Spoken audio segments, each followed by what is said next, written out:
नमस्कार दोस्तों, आज के इस विश्लेषण में हम बात करने वाले हैं सिरमा एसजेएस टेक्नोलॉजीज की। इनकी फाइनेंशियल ईयर 2026 की ऑडिट रिपोर्ट बाहर आ चुकी है और सच कहूं तो ये सिर्फ कुछ ठंडे आंकड़ों का जमावड़ा नहीं है।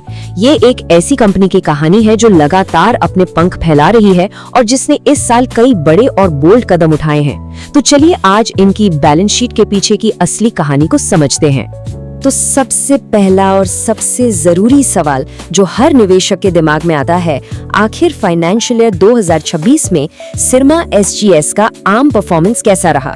सीधे इस सवाल का जवाब तलाशते हैं और जवाब आपके सामने है। 43.6 बिलियन रुपीस यानी करीब 43,671 मिलियन रुपीस का मैसिव ऑपरेशनल रेवेन्यू इस साल जनरेट हुआ है। ये कोई छोटा नंबर नहीं है दोस्तों। ये टॉप लाइन साफ दिखाती है कि सिरमा एसजीएस के ऑपरेशंस का स्केल कितनी तेजी से बढ़ रहा है और मार्केट में उनकी पकड़ कितनी मजबूत हो गई है। अब आगे बढ़ने से पहले एक छोटी पर बहुत जरूरी बात, इन नंबर्स पर वॉकर चांदियोक एंड को एलएलपी ने अपना थप्पा लगाया है और वो भी अनमॉडिफाइड ओपिनियन के साथ।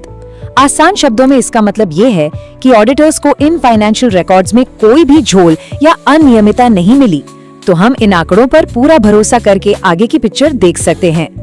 टॉप लाइन रेवेन्यू तो सॉलिड है, लेकिन क्या मुनाफा यानी प्रॉफिट भी उसी तेजी से बढ़ा? आइए प्रॉफिट ग्रोथ को थोड़ा अनपैक करते हैं और समझते हैं कि साल दर साल इनका प्रॉफिटेबिलिटी ग्राफ कैसे बढ़ा है। इस चार्ट पर ध्यान दीजिए। FY26 का नेट प्रॉफिट सीधा उछलकर 2,933 मिलियन रुपीस पर पहुंच गया है, मगर असली ट्विस्ट पिछले साल यानी FY25 के नंबर्स में छिपा है। ध्यान से देखिए, FY25 का पुराना रिपोर्टेड प्रॉफिट था करीब 797 मिलियन, लेकिन उसी साल का नया रीस्टेटेड प्रॉफिट सीधा 1,686 मिलियन दिख रहा है। अब आप सोचेंगे, एक ही साल का प्रॉफिट अचानक डबल से ज्यादा कैसे हो गया? है ना अजीब? इस डिफरेंस को समझना इनके सच्चे मोमेंटम को पहचानने के लिए बेहद जरूरी है। इस मैजिक का राज है स्कीम ऑफ एमैल्गमेशन। हुआ ये कि शर्मा ने अपनी ही wholly owned subsidiaries SGS Infosystems और एसजीएस टेक्निक्स को पेरेंट कंपनी में पूरी तरह मिला लिया। अकाउंटिंग की भाषा में इसको पूलिंग ऑफ इंटरेस्ट मेथड कहते हैं। अब क्योंकि एनसीएलटी ने इस मर्जर को 1 अप्रैल 2023 से प्रभावी मान लिया, कंपनी को अपने पिछले साल के नंबर्स दोबारा कैलकुलेट करके दिखाने पड़े। यही वजह है उस रीस्टेटेड प्रॉफिट की। और इस मर्जर का असर सिर्फ प्रॉफिट पर नहीं पड़ा। यहाँ देखिए, पुरानी बैलेंस शीट के हिसाब से FY25 के टोटल एसेट्स करीब 34,778 मिलियन रुपीस थे, लेकिन एमैल्गमेशन के बाद जब इन्हें रीस्टेट किया गया तो ये सीधा 40,171 मिलियन रुपीस हो गए।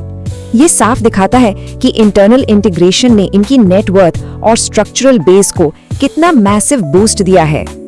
तो इंटरनल हाउस तो इन्होंने सेट कर लिया, पर ग्रोथ की कहानी यही रुकी नहीं। बाहर क्या चल रहा है? अपना फोकस एक्सटर्नल एक्सपेंशन पर ले चलते हैं और जानते हैं इनकी इस साल की सबसे बड़ी स्ट्रेटेजिक खरीदारी के बारे में, द एल्कम इंटीग्रेशन। इस साल शर्मा ने एल्कम इंटीग्रेटेड सिस्टम्स में 60% स्टेक खरीद लिया। इस डील के लिए 2,350 मिलियन रुपीस का पेमेंट किया गया, लेकिन इसमें एक और बड़ा फायदा हुआ। इस खरीदारी के जरिए उन्हें एल्कम की होली ओन्ड सब्सिडियरी नेविकॉम टेक्नोलॉजी का भी पूरा कंट्रोल मिल गया। एक तीर से दो शिकार, जो इनकी मार्केट कैपेबिलिटीज को फ्यूचर में और बढ़ा देगा। अब आपके दिमाग में एक सवाल जरूर आ रहा होगा, इतने बड़े एक्विजिशंस, लगातार ग्रोथ, इन सब के लिए इतना सारा पैसा आखिर आ कहां से रहा है? चलिए देखते हैं कि ये अपने एम्बिशियस फ्यूचर प्लान्स को फंड कैसे कर रहे हैं। यहाँ हम इनके आईपीओ के पैसों का ट्रैक रिकॉर्ड देख सकते हैं। आईपीओ से इन्होंने करीब 7,257 मिलियन रुपीस उठाए थे। इसमें से सबसे बड़ा हिस्सा यानी 4,030 मिलियन रुपीस सीधा कैपिटल एक्सपेंडिचर में गया। बाकी पैसों में से 1,315 मिलियन वर्किंग कैपिटल के लिए और 1,911 मिलियन जनरल कॉर्पोरेट पर्पसेस के लिए एलोकेट किए गए। मतलब साफ है दोस्तों, आईपीओ का पैसा बैंक में खाली नहीं पड़ा रहा, बल्कि उसको अग्रेसिवली बिजनेस एक्सपैंड करने में लगाया गया है। लेकिन आगे की ग्रोथ के लिए सिर्फ पुराना आईपीओ का पैसा थोड़ी ना काफी था, इसलिए इस नए नंबर पर गौर कीजिए, 10,000 मिलियन रुपीस। इन्होंने क्वालिफाइड इंस्टीट्यूशनल प्लेसमेंट यानी QIP के जरिए 14.3 मिलियन नए शेयर्स प्रीमियम पर इशू किए और पूरे 10,000 मिलियन रुपीस का एक नया वॉर चेस्ट तैयार कर लिया है। ये फ्रेशली रेज्ड पैसा उनके फ्यूचर एक्विजिशंस और इन्वेस्टमेंट्स को एक नई रफ्तार देगा। अब इतनी तेजी से आगे बढ़ते हुए रेगुलेटरी कंप्लायंस को भी नजरअंदाज नहीं किया जा सकता। इनकी बैलेंस शीट में एक्सेप्शनल आइटम्स के अंदर एक 32.47 मिलियन रुपीस का खर्चा दिख रहा है। ये दरअसल सरकार द्वारा लागू किए गए न्यू लेबर कोड्स के फ्रेमवर्क में ढलने की कॉस्ट है। ये चीज दिखाती है कि कंपनी न सिर्फ तेजी से बढ़ रही है बल्कि नई कानूनी दायरों को भी पूरी जिम्मेदारी और ट्रांसपेरेंसी के साथ निभा रही है। तो इंटरनल मर्जर्स हो गए, नई खरीदारी हो गई, कंप्लायंस भी ठीक है, लेकिन इस सब का उन आम निवेशकों के लिए क्या मतलब है जिन्होंने इस कंपनी पर भरोसा जताया है? इन्वेस्टर्स के लिए बॉटम लाइन क्या है? और खुशखबरी यहाँ है, इस बेहद सक्सेसफुल साल के बाद बोर्ड ने अपने शेयर होल्डर्स के लिए 15% फाइनल डिविडेंड रेकमेंड किया है, यानी हर शेयर पर ₹1.5 का सीधा मुनाफा। एक ऐसी कंपनी जो लगातार बढ़ रही है, जिसके पास इतना मैसिव कैपिटल जमा है, उसका इस तरह से डिविडेंड अनाउंस करना एक बहुत ही स्ट्रॉन्ग पॉजिटिव सिग्नल भेजता है। तो जैसा कि हमने देखा, सिरमा SGS के लिए FY26 किसी एक्शन पैक्ड मूवी से कम नहीं था। मैसिव रेवेन्यू, इंटरनल रिस्ट्रक्चरिंग, एलकॉम का एक्विजिशन और 10 बिलियन रुपीस का तगड़ा QIP फंड रेज।